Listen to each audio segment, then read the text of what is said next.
So we now move on to Gabriella Ferenczi's with her presentation on positioning for the future, how linguists can market their unique value today.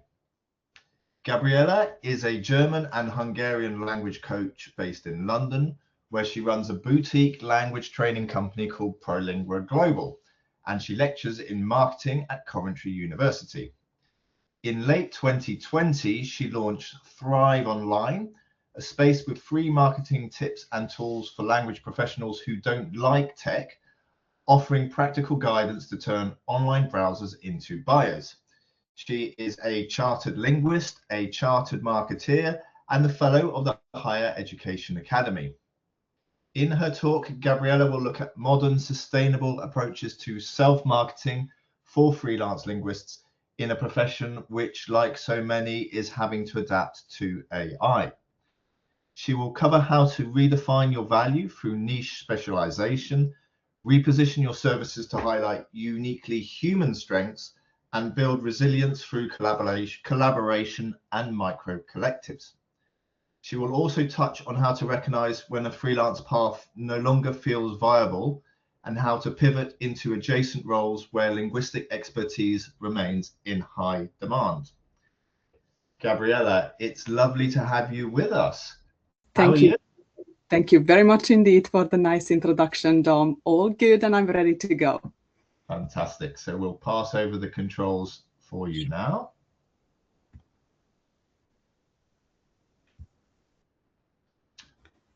Perfect. And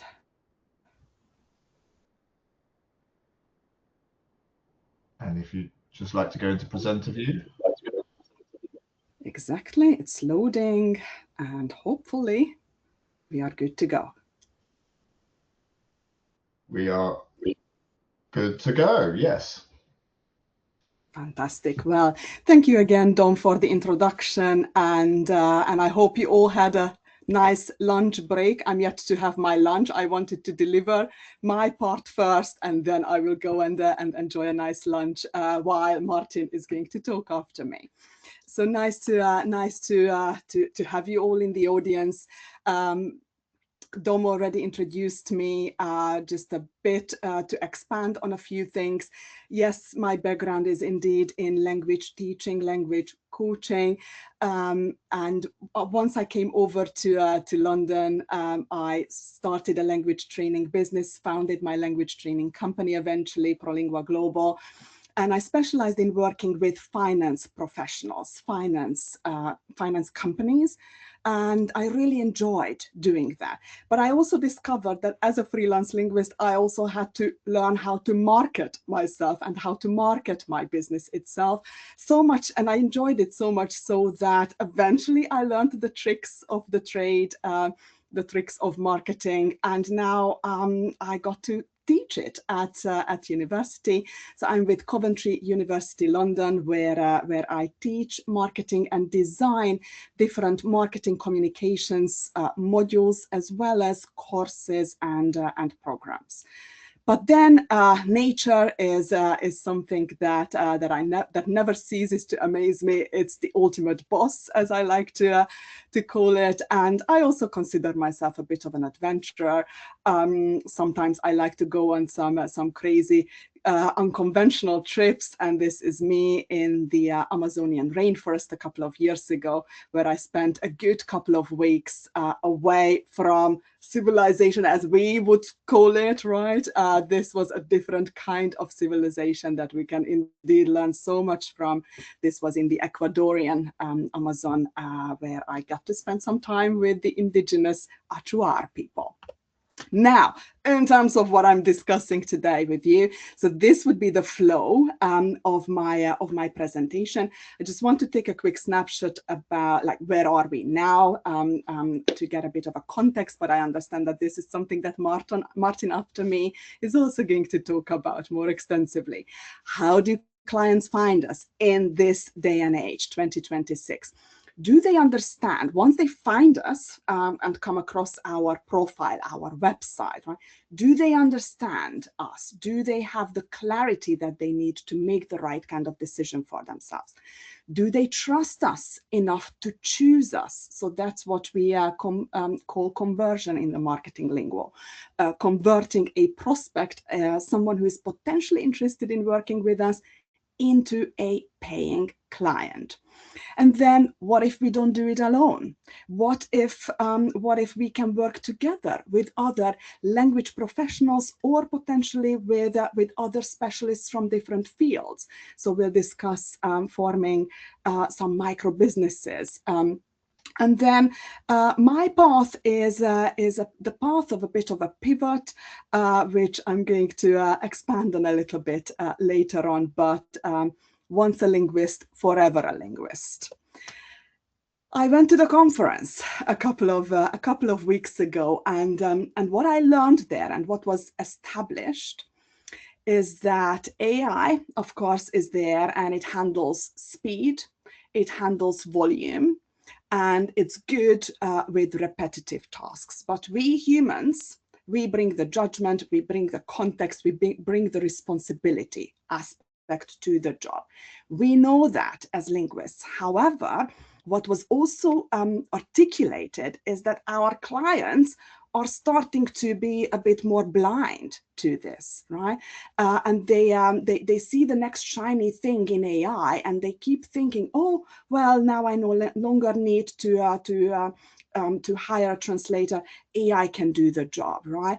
And someone in the final panel talk articulated it beautifully. Well, not beautifully, but what's the word, a better word for beautiful, because ultimately it's very frustrating what was said. We almost have to justify our existence. This is something that kept coming up in conversations as well that I had with other attendees on the conference. We almost have to justify our existence. How frustrating is that, right?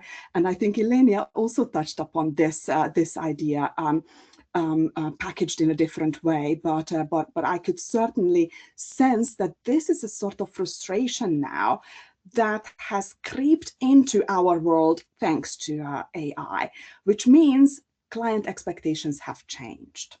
And so this is something that I wanted to acknowledge, because it adds to the anyway challenging times of it being increasingly difficult to stand out online in the online noise, right? So the ultimate question that I'm trying to find answers to today is what we can do to market our unique value and who we are in 2026. So I want you to think right now. I understand that 80% of us, because I've been here from the morning listening to all these previous talks, and I understand that about 80% of us have got 10 plus years of experience working as a language professional, right? I want you to think about how your clients find you, whether you've got the 10 plus years or experience, or you are perhaps newer to the profession. Still, what do you think? How do your clients find you? If you think about it, if you really break it down and try to make it super simple, there are two ways to look at it. They are either actively searching for someone who can help us with their problem, with their challenge, and an active that would be an active search.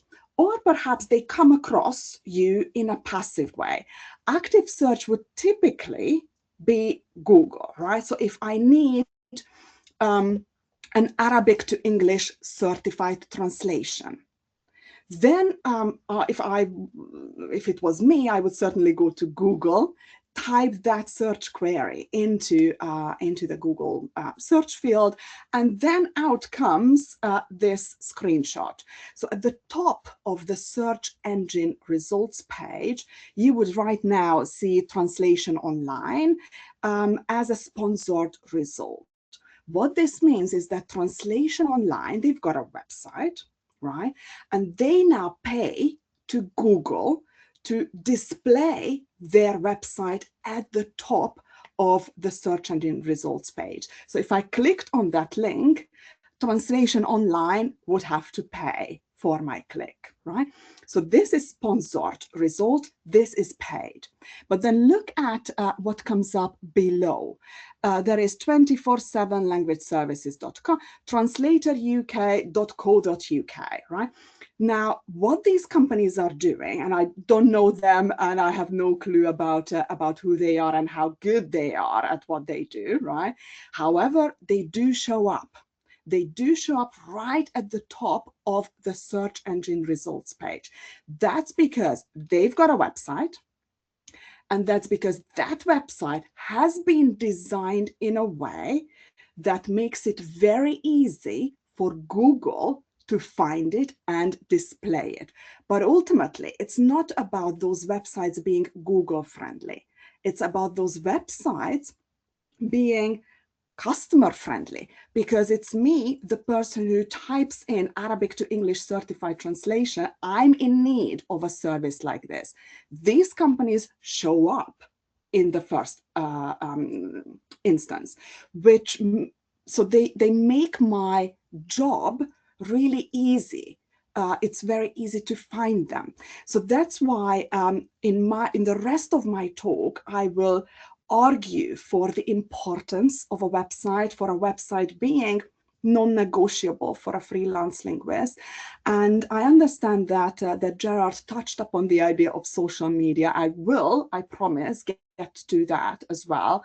But I want to just say this at the very beginning. Website is a non-negotiable tool, if you ask me, as a professional marketer.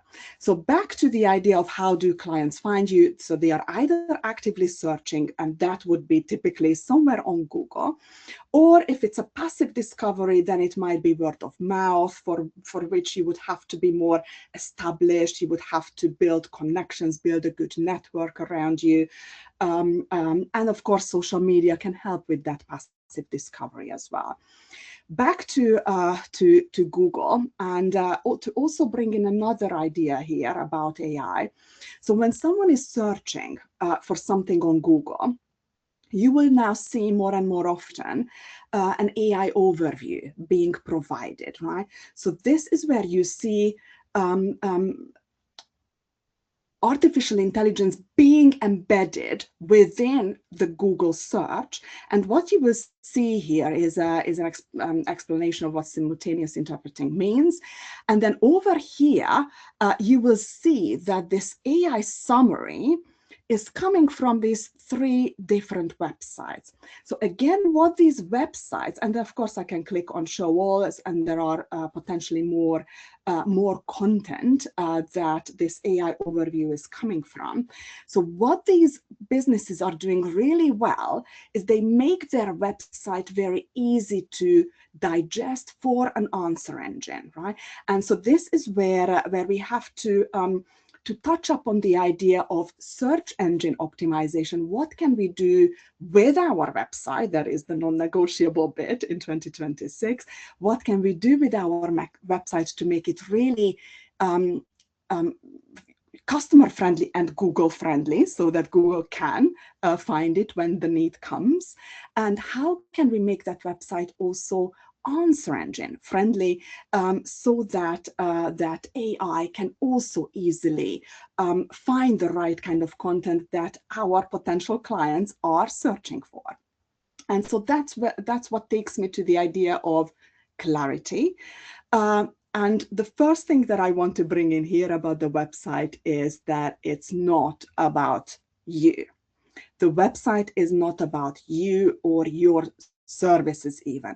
It's about your client, and it's a major thing to think about, because ultimately the way you frame what you do and what kind of services you offer, it has to be framed and narrated from a client's point of view. So the spotlight is always on the client, and that takes me to the question: who is your ideal client? In my case with ProLingua Global, when I decided to specialize on finance people, I looked at the following. So I had a look at that point, okay, who do I enjoy working with? Who are the kind of people that really appreciate what I do? Where do I think, what industry field do I have either expertise in or a really strong interest in exploring and researching it myself as a language teacher? And ultimately, the money aspect. Who can pay for my services? Who in the market is willing or able to pay a higher than average market rate? And when I asked myself this question, it was crystal clear to me when I listed all the previous clients that I had before, what kind of industry they worked in, who did I love working with, etc. It was crystal clear that for me, at the intersection where that green star is, for me, that was the financial services industry and finance professionals. But at the same time, what's really interesting is this idea that your target is not your market. So just because on my website, I stated very clearly that this is the kind of clients that I work with, that these are training programs for finance professionals. Guess what? I also get many inquiries from people in other niche fields. The other day, I had someone reaching out to me who is a marketing professional, a marketing strategist with a very successful agency, a creative guy. Would I say no to someone like that? Of course not. I love marketing. I teach marketing. So of course, I do think that I could add value to someone like that as well. But isn't it interesting that despite me being very clear about my specialization, area of specialization that Elenia also mentioned, right? Still, I get the inquiries from other people as well. So my argument is, don't be too afraid to be very specific about who you target, because just because you target that niche market segment, that doesn't mean that you won't get other inquiries as well. And just another idea from Elenia, the non per tutti idea she mentioned, not for everyone, right? So is there something that you can articulate on your website, of course, about what is it that makes you so special that that people would have this idea, build up this picture about you that, wow, this is really someone special. I'm intrigued. I want to reach out. She claims to be very good with finance people. Surely she can do something with marketers, right? So it's this not for everyone sort of idea creates an intrigue that makes people want to reach out to you. Still on the website, clarity about the value that you bring to the table. And back to this frustration about us having to justify our existence, having to justify that, yes, you need the professional translator. Yes, you need the interpreter. Yes, you still need to study languages, right? So if this is what keeps coming up in our client discussions, what if we addressed these very questions on our website? Because in any content that you publish on that website has one of four different purposes or aims. You want to educate, you want to entertain, you want to inform, and you want to inspire your audience, people who arrive on your website and get to know you. Education is a really important aspect that was also discussed actually in the face-to-face conference a couple of weeks ago, and that's why I wanted to bring it in here. We get so many frequently asked questions from our clients. Those are begging for a place on our website where we use the kinds of keywords that our clients are searching for. And this is where we want to be really, really careful about the language language we use. So the spotlight is on the client. We use all kinds of jargons and acronyms. I listened to the EU interpreting talk as well, where loads of acronyms kept coming up as well, and I have to say that I have a love and hate relationship with those acronyms. We have to be very careful, because if you refer to yourself as an EFL teacher, I bet that even within our language community here, or language professionals community here, I bet that there are people who will have no clue what an EFL teacher is. I'm telling you now, it's an English as a foreign language teacher. I bet that there are a lot of language professionals who will not know what PSI stands for, right? And that's public service interpreting, for those of you who are not familiar, because you are from a teaching background, let's say, and therefore you are not familiar with these kinds of acronyms. Please think of your clients as well, or your ideal clients. Are they familiar with the kinds of acronyms and language and lingo that you use on that website? If they are not, you are losing them. But we are language professionals, so we should know this, right? If anyone, we are best positioned to know what language to use, what language not to use. But I feel that sometimes when it comes to us self-marketing, right, it's easy to forget about these kinds of nuances that otherwise we would take for granted. And also on that website, show the result of your work. So this is typically in a blog area, right? Because the website would have your home page, maybe an about page about your client, and then first you talk about the client, and then of course you talk about yourself as well. But those case studies are a brilliant feature in a blog style format. All of these feed in to the search engines such as Google, and all of these feed in also to AI to make that website easy to find for your potential clients. So it's ultimately us making that website user-friendly, Google-friendly, AI-friendly for the sake of our clients. Okay. And then what can we do to make it easy for those machines and the potential clients ultimately to find us? For AI visibility, it's clear headings, shorter paragraphs, using some bullet points, making sure that those keywords are used in those blogs that you would publish, that clients would be searching for. Show examples, show your case studies, and show structured pages, as we call it. So basically not walls of text. It's all about user friendliness. That make that content easy for AI extraction. A word may be on AI generated content, right? So we can of course use AI to help us generate some content for our website. And while AI generated content is not directly penalized, as you imagine, quality text is now more important than it has ever been.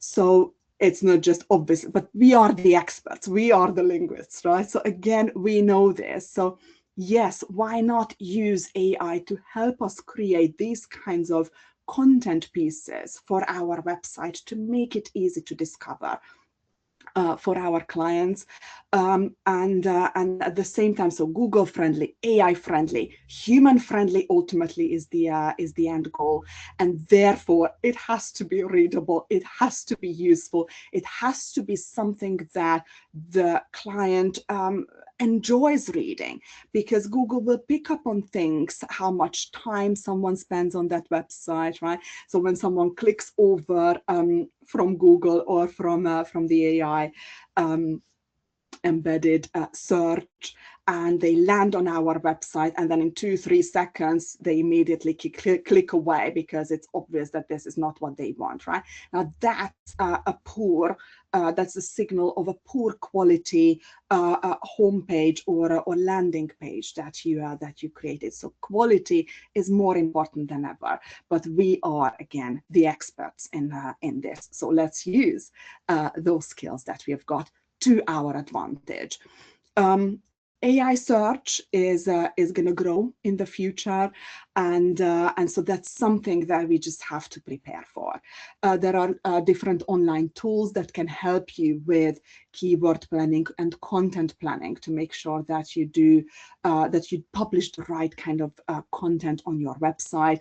And so these are some of my favorites that I use myself as well when I'm creating anything. I fear that that you might think, oh, SEO, this is just not me, just leave me alone. I'm good at doing my job. I'm an expert of being a linguist. Why do I now have to learn all these kinds of things? But please hear me out.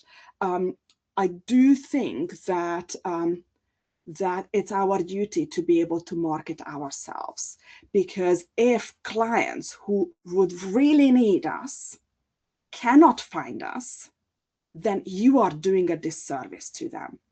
And what this SEO and AEO, while it might sound a bit technical and all these words and jargon that are being used by marketers, might be alienating, at the end of the day, it's really not rocket science, I promise you. And we linguists are best placed to understand the basic rules of the game. We don't need to be experts in this.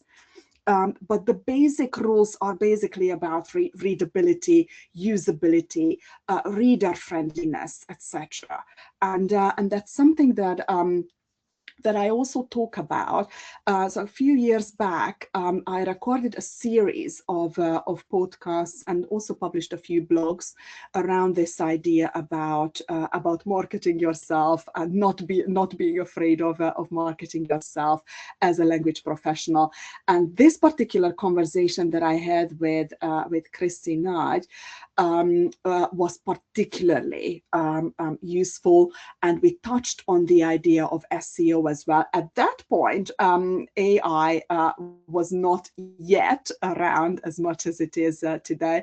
So I'm planning to record another short podcast specifically dedicated to AI friendliness on the website. But ultimately, it's really not as rocket science as it seems to be, and these kinds of things that I mentioned here on the side are covered in this conversation that I had with Christy. It was maybe a half an hour long. I highly suggest you have a look if you would like to learn about this a bit more. But I hear you say, gosh, this is just too much. I want to be a linguist. Maybe it's best if I just simply outsource it. Of course, you can do that, but of course, then be prepared to pay for that, right? So that comes with cost aspect. It comes with you having less control over your content, and there have been. So I've tried both. And if you ask me, I will always say, learn it, because again, it's not that difficult. And I'm not even talking about the very technical aspect of SEO. Of course, that can help as well. But if you can produce good quality content that you are proud to display on your website, that in and of itself is a very, very good starting point that will make your website both Google friendly, AI friendly, and customer friendly. Here is the point about social media that I wanted to bring in. Why website? It works 24/7. It's there all the time. And most importantly, it's your own asset. No one can take it away from you, and you have full control over your website. Social media is rented property. It's rented space. You are not the boss. The boss over there is whoever decides what the algorithm should work like. And therefore, if you only and solely rely on social media bringing in potential clients for you, I think that's a risky game to play, because you never know when Mr. Zuckerberg or Mr. Musk decides to change the rules of the game. That might be to a disadvantage for you. So I will always argue for having your own asset. That's not to say don't use social, but use social to build awareness or share on social what you've created on your website. These are things that have not changed, to be honest, over the years. This is something that still stands true to this day, and therefore I still wholeheartedly believe in this. I've got some troubled relationship with social media when it comes to my personal use of these platforms, and it was interesting to listen to Gerard mentioning that a lot of people are actively and consciously turning away from it. Now that it might just be because I'm 43 and this is how I want to manage my time, and I want to manage my my business. But when it comes to honestly, even in my businesses, I no longer do social media, because the website does the job. It just constantly brings in the kind of inquiries that I need to sustain the business, and yeah, that's something that I would never give up on. Also, the idea that the website is pull, whereas social media is about you pushing your content out there, right? The website just organically does what I want it to do. And if I need more clients, I can just turn on the tap by paying for ads on Google, let's say, to bring me some more clients if that's what I need. Converting prospects into paying clients. We have to understand that not everyone is ready to buy immediately. They find you wonderful, but that website is now there to support your decision making. There are people who are curious. Do I actually need this, right? We need content that will help them decide whether they need what we've got on offer. There are people who are already considering you, potentially after looking into a few pages and perhaps reading some posts.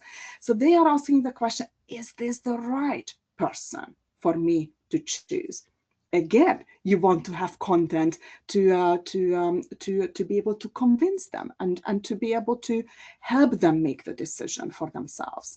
And there are, of course, people who are ready to buy.